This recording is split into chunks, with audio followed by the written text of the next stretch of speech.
الله أكبر الله أكبر الله أكبر لا إله إلا الله الله أكبر الله أكبر ولله الحمد الله أكبر الله أكبر الله أكبر لا إله إلا الله الله أكبر الله أكبر ولله الحمد الله أكبر الله أكبر الله أكبر لا إله إلا الله الله أكبر الله أكبر ولله الحمد إن الحمد لله نحمده ونستعينه ونستغفره ونعوذ بالله من شرور أنفسنا ومن سيئات أعمالنا من يهده الله فلا مضل له ومن يضلل فلا هادي له وأشهد أن لا إله إلا الله وحده لا شريك له وأشهد أن محمدا عبده ورسوله اللهم صل على محمد وعلى آل محمد كما صليت على إبراهيم وعلى آل إبراهيم إنك حميد مجيد اللهم بارك على محمد وعلى آل محمد كما باركت على إبراهيم وعلى آل إبراهيم إنك حميد مجيد أما بعد فإن خير الحديث كتاب الله وخير الهدي هدي محمد صلى الله عليه وسلم وشر الأمور محدثاتها وكل محدثة بدعة وكل بدعة ضلالة وكل ضلالة في النار أعوذ بالله من الشيطان الرجيم يا أيها الذين آمنوا اتقوا الله حق تقاته ولا تموتن إلا وأنتم مسلمون يا أيها الناس اتقوا ربكم الذي خلقكم من نفس واحدة وخلق منها زوجها وبث منهما رجالا كثيرا ونساء واتقوا الله الذي تساءلون به والأرحام إن الله كان عليكم رقيبا يا أيها الذين آمنوا اتقوا الله وقولوا قولا سديدا يصلح لكم أعمالكم ويغفر لكم ذنوبكم ومن يطع الله ورسوله فقد فاز فوزا عظيما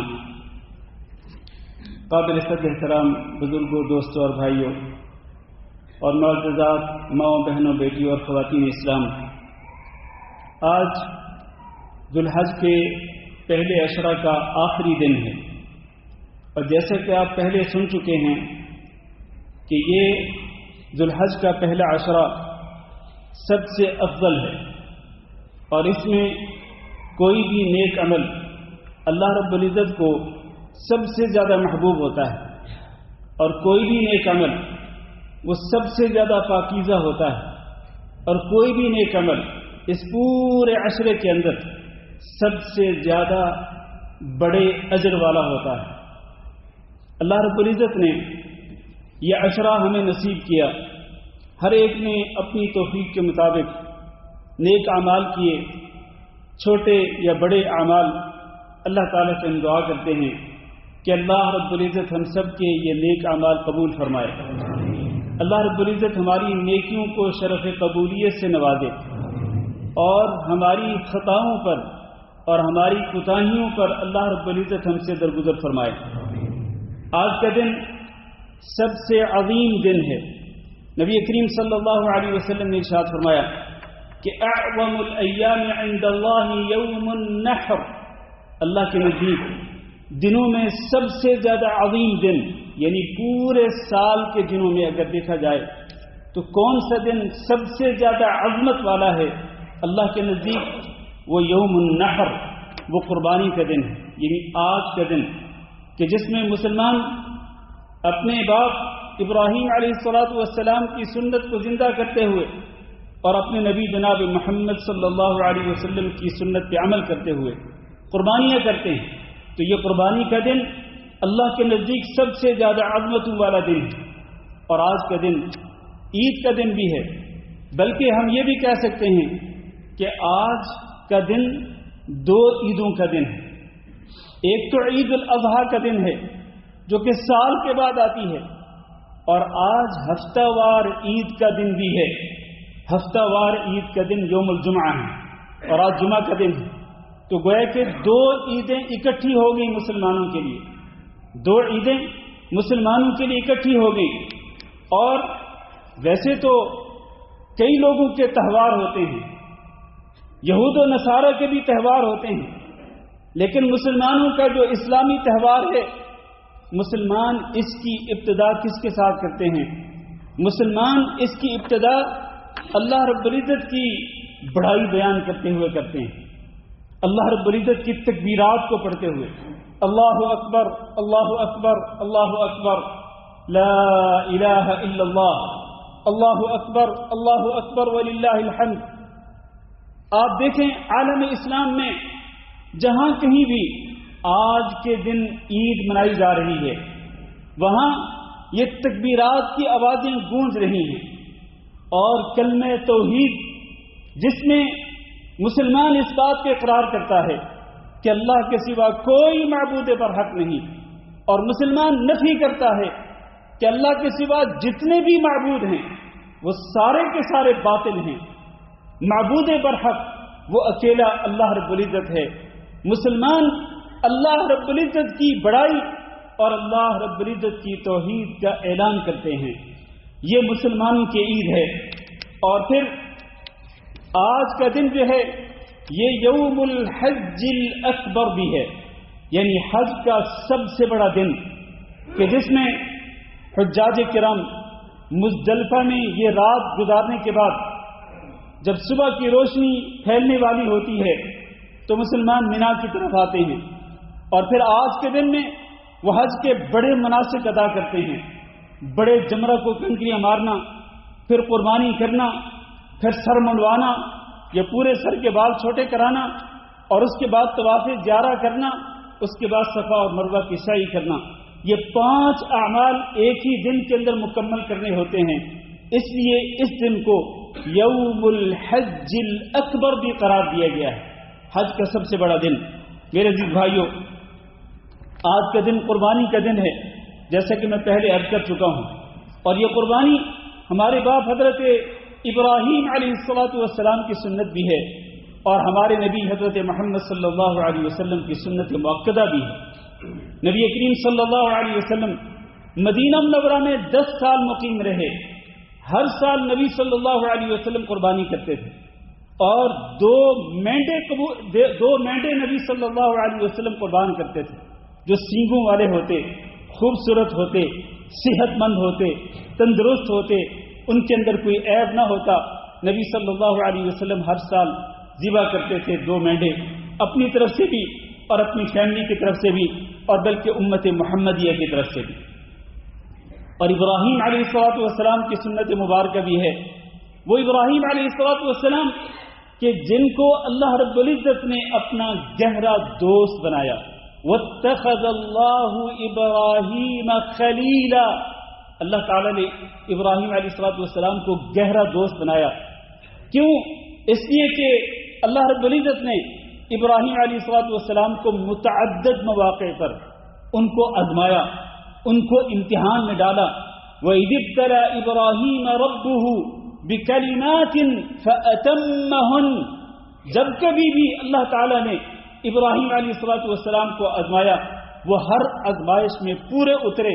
وَإِبْرَاهِيمَ الَّذِي وَفَّىٰ، ابراہیم وہ تھے جو وفادار تھے، اللہ رب العزت کے احکامات کو ادا کرنے والے، اور اللہ رب العزت کے احکامات کو پورا کرنے والے تھے۔ ابراہیم علیہ السلام جن کے بارے میں اللہ نے قرآن مجید میں فرمایا، ان ابراہیم کان امۃ قانتا للہ حنیفا ولم یک من المشرکین، ابراہیم اکیلے ایک امت تھے، ایک فرد واحد پوری امت کا کام کرتا تھا، قانتا للہ، اور وہ اللہ رب العزت کا فرما بردار تھا۔ اور مسلمانوں، میرے بھائیوں اور میری ماں اور بہنوں، ابراہیم علیہ السلام کی سیرت کے کچھ پہلو ذکر کرتے ہوئے میں یاد دلانا چاہوں گا کہ ابراہیم علیہ السلام اللہ کی مکمل فرما برداری کرتے تھے۔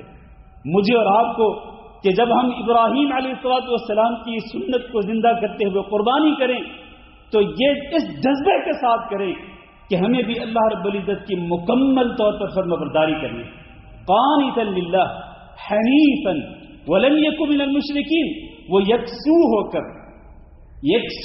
اللہ رب العزت کی عبادت کرتے تھے، وہ ادھر ادھر نہیں جاتے تھے، دائیں بائیں نہیں، وہ اللہ کے سوا کسی کو داتا نہیں مانتے تھے، وہ اللہ کے سوا کسی کو حاجت روا یا مشکل کشا نہیں مانتے تھے، وہ اللہ کے سوا کسی کو غوث اعظم نہیں مانتے تھے، وہ اللہ کے سوا کسی کو بگڑی بنانے والا نہیں مانتے تھے۔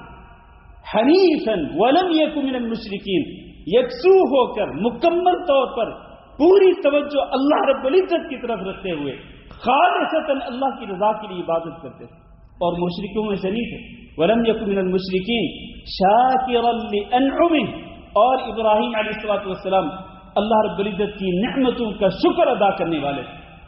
ہمیں بھی میرے عزیز بھائیوں ابراہیم علیہ السلام کی طرح اللہ کی توحید پہ قائم رہنا ہے، اور شرک سے برات کا اظہار کرنا ہے، شرک سے بیزاری کا اظہار کرنا ہے۔ قد كانت لكم اسوة حسنة في ابراہیم والذین معه اذ قالوا لقومهم انا براء منكم ومما تعبدون من دون الله۔ ابراہیم علیہ السلام اور ان پر ایمان لانے والوں نے علی الاعلان کہا تھا اپنی قوم سے جو شرک کرتے تھے، براء منکم ومما تعبدون من دون اللہ، ہم تم سے بھی بیزار ہیں اور جن کی تم پوجا کرتے ہو ہم ان سے بھی بیزار ہیں۔ اس طرح ایک مسلمان کو، ایک موحد مسلمان کو مشرک سے اور تمام شرکی اعمال سے لا تعلق ہو جانا چاہیے، تمام شرکی اعمال سے بیزاری کا اظہار کرنا چاہیے۔ یہی معنی ہے لا الہ الا اللہ کا۔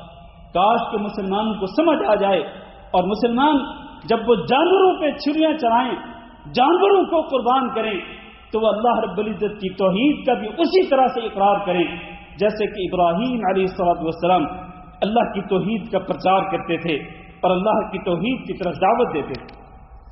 ابراہیم علیہ السلام پر ایک کڑی آزمائش تب آئی جب اللہ تعالیٰ نے فرمایا کہ اپنے اس بیٹے کو ذبح کرو۔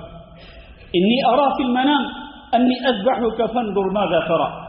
ابراہیم علیہ السلام نے اپنے بیٹے سے کہا میں خواب میں دیکھتا ہوں کہ میں تمہیں ذبح کر رہا ہوں، فانظر ماذا تری، تمہاری کیا رائے ہے؟ قال یا ابت افعل ما تؤمر۔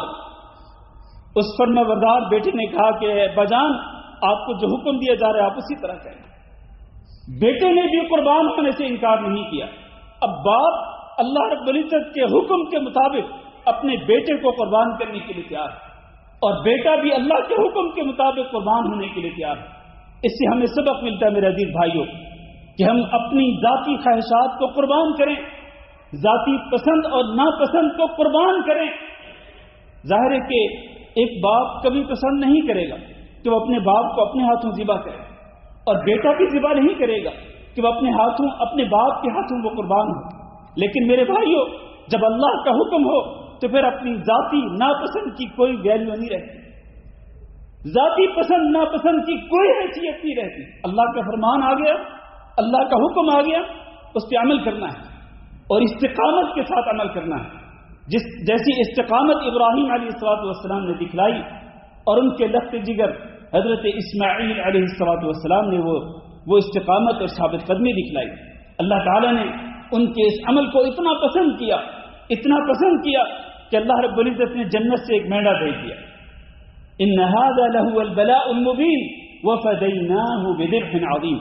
تب سے یہ قربانی کی سنت چلی آ رہی ہے۔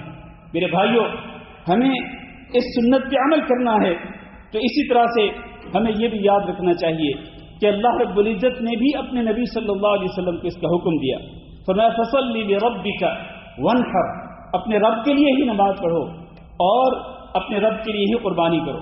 میرے بھائیوں مختصر طور پر میں قربانی کے متعلق 2-4 باتیں بڑی اہمیت کے ساتھ ذکر کرنا چاہوں گا۔ پہلی بات یہ کہ قربانی کریں لیکن خالصتاً اللہ رب العزت کی رضا کے لیے۔ قل ان صلاتي ونسكي ومحياي ومماتي لله رب العالمين لا شريك له۔ یہ آیت ہمیں اس بات کی طرف دعوت دیتی ہے کہ ہم تمام کی تمام عبادات کو اللہ رب العزت کے لیے خالص کر دیں، اور عبادات میں سے کوئی بھی عبادت جو ہے اس میں دکھلاوا نہ ہو، اس میں ریاکاری نہ ہو، اس میں لوگوں سے تعریفیں سننے کی خواہش نہ ہو۔ آج لوگ جانور قربان کرتے ہیں اور قدم قدم پہ سیلفیاں بن رہی ہیں، موقع پہ ایک موقع پہ جناب تصویریں بن رہی ہیں اور ان کو سوشل میڈیا پہ اپلوڈ کیا جا رہا ہے، اور پھر اسی طرح ذبح کرتے وقت، پھر اسی طرح نہیں معلوم کتنے موقعوں پر کتنی تصویریں بنتی ہیں اور وہ سوشل میڈیا پہ اپلوڈ ہوتی ہیں۔ یہ کیا ہو رہا ہے؟ یہ نمود و نمائش اللہ رب العزت کو پسند نہیں میرے بھائیوں۔ عمل کریں، عبادت کریں خالصتاً اللہ رب العزت کی رضا کے لیے، لوگوں کو دکھلانے کے لیے نہیں، لوگوں سے واہ واہ یا تعریفیں سننے کے لیے نہیں۔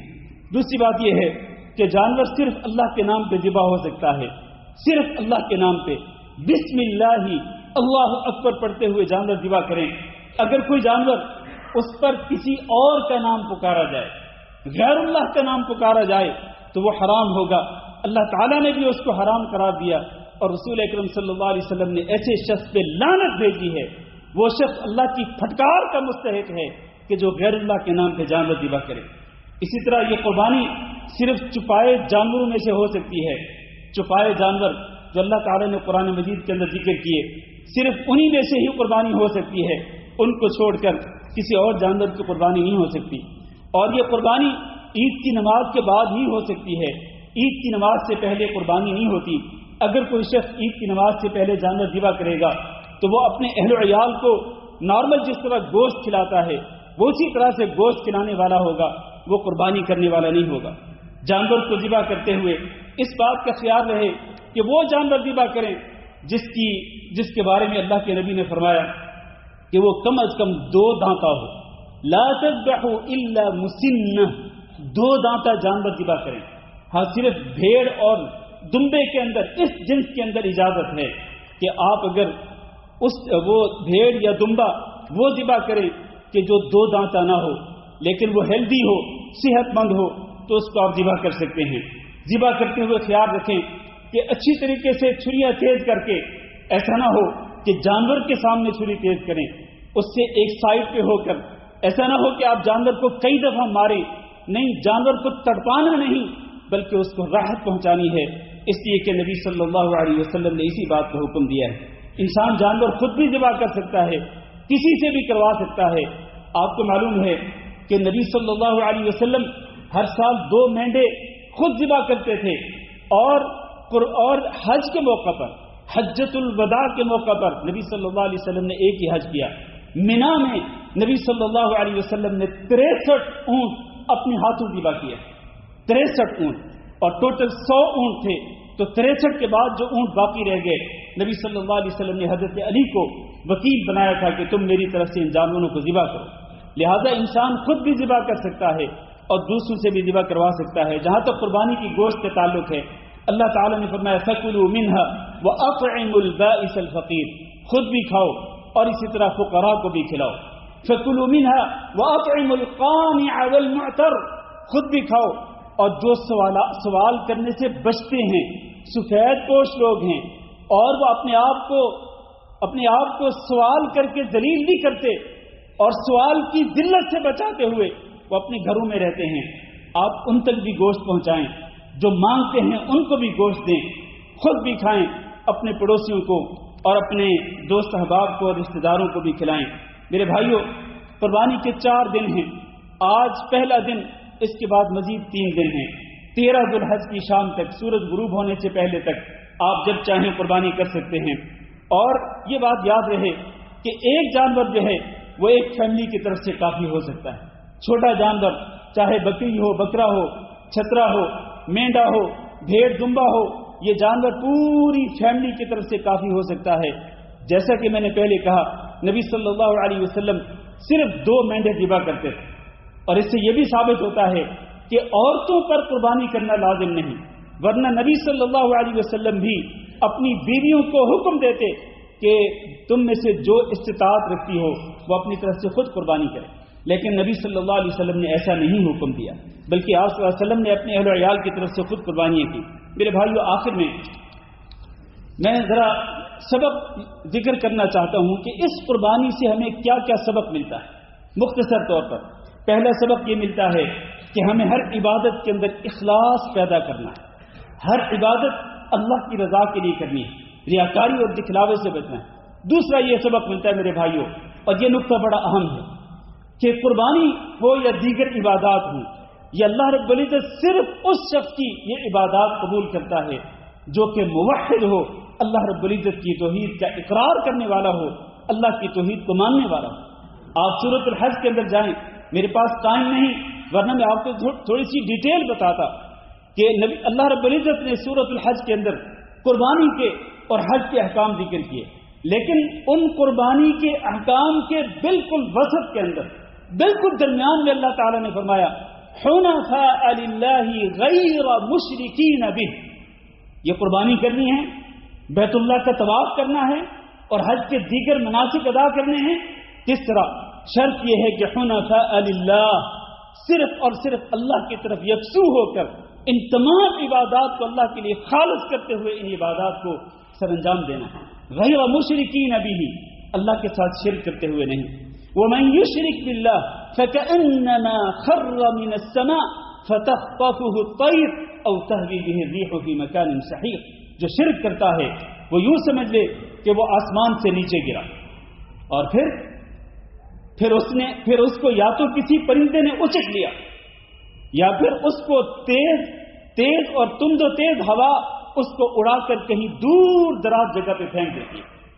یعنی معنی یہ ہے کہ جو شخص اللہ کی توحید پر قائم ہے تو وہ آسمان پر ہے، لیکن اگر وہ شرک کرتا ہے تو آسمان سے زمین پہ گرتا ہے، اور زمین پہ جب وہ گرتا ہے تو اس کا انجام اور نتیجہ سوائے تباہی اور بربادی کے کچھ بھی نہیں ہے۔ اس لیے اللہ کی توحید کو میرے بھائیوں سمجھو اور اللہ کی توحید پہ قائم اور دائم رہو۔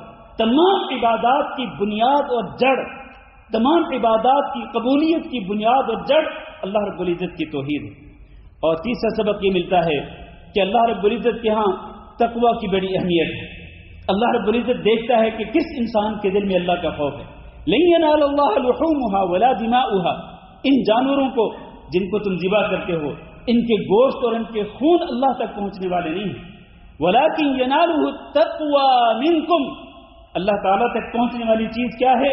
وہ انسان کے دل میں جو اللہ کا خوف ہے، جو اللہ کا ڈر ہے کہ جس کی بنا پر وہ اللہ رب العزت کی نافرمانی سے اپنے دامن کو بچاتا ہے، یہ ڈر اور یہ خوف اور یہ تقوی یہ اللہ رب العزت تک پہنچنے والا ہے۔ اس پہ اللہ تعالیٰ نے اجر و ثواب دینا انسان کو۔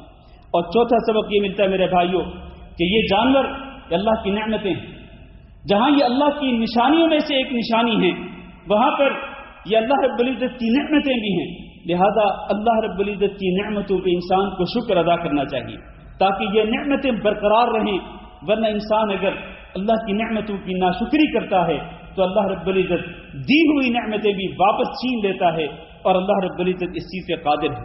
اسی طرح سے میرے بھائیوں سبقوں میں سے ایک سبق یہ بھی ہے، یا دروس میں سے ایک درس یہ بھی ہے قربانی کے دروس میں سے، کہ انسان کو جہاں انسان پیسہ خرچ کر کے ایک جانور اللہ رب العزت کی رضا کے لیے قربان کرتا ہے، اسی طرح انسان کو مستعد رہنا چاہیے اپنی جان کو قربان کرنے کے لیے، اپنا مال قربان کرنے کے لیے، حتیٰ کہ اللہ کے دین کی خاطر اگر اپنے اہل و عیال کو بھی قربان کرنا پڑے تو انسان اس سے دریغ نہ کرے۔ یہ قربانی انسان کو اس چیز کا سبق دیتی ہے کہ انسان ہر قسم کی قربانی کے لیے اپنے آپ کو تیار رکھے۔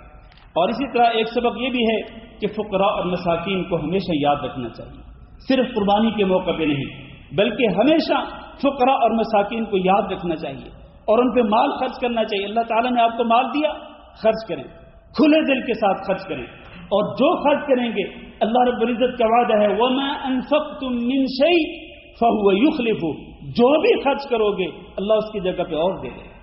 یہ اللہ کا وعدہ ہے، کبھی بھی صدقے کی وجہ سے، مال خرچ کرنے کی وجہ سے مال میں کمی نہیں آتی۔ اللہ کے راستے میں خرچ کریں گے مال کے اندر اور بڑھوتری ہوگی اور زیادہ اس کے اندر برکت آئے گی۔ میرے بھائیوں مزید 3 باتیں عرض کر کے خطبہ ختم کرتا ہوں۔ پہلی بات یہ کہ آج جیسے کہ یوم النحر ہے، نبی صلی اللہ علیہ وسلم نے منا کے میدان کے اندر ایک خطبہ ارشاد فرمایا تھا یوم النحر۔ اس خطبے کے الفاظ کیا تھے؟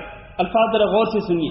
نبی صلی اللہ علیہ وسلم نے ارشاد فرمایا اتقوا اللہ ربکم، لوگوں اللہ تعالیٰ سے ڈرتے رہو جو تمہارا رب ہے، یہ پہلی بات۔ دوسری بات وصلوا خمسکم، اور 5 نمازیں پابندی کے ساتھ پڑھتے رہو۔ تیسری بات وصوموا شہرکم، اور رمضان مبارک کے روزے بھی رکھتے رہو۔ چوتھی بات وأدوا زکاة اموالکم، اور اپنے مالوں کی زکات بھی ادا کرتے رہو۔ اور 5ویں بات وأطیعوا ذا امرکم، اور اپنے حکمرانوں کی اطاعت کرتے رہو. یہ 5 باتیں میں دوبارہ ریپیٹ کرتا ہوں.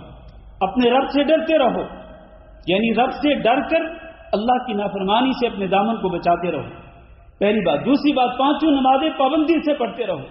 تیسری بات یہ ہے کہ ماہ رمضان کے روزے رکھتے رہو. چوتھی بات یہ کہ اپنے مالوں کی زکوٰۃ ادا کرتے رہو. اور 5ویں بات یہ کہ حکمرانوں کی اطاعت و فرما برداری کرتے رہو جب تک کہ وہ اللہ اور اللہ کے رسول کی فرما برداری کرنے کا حکم دیں. اس لیے کہ حکمرانوں کی اطاعت و فرما برداری اللہ کی اطاعت و فرما برداری کے تابع ہے. یہ 5 کام اگر کریں گے تو اللہ کے رسول صلی اللہ علیہ وسلم نے بشارت کیا دی، فرمایا تدخلوا جنت ربکم. یہ 5 اعمال کرو گے، 5 باتوں پہ عمل کرتے رہو گے تو اپنے رب کی جنت کے اندر داخل ہو جاؤ گے.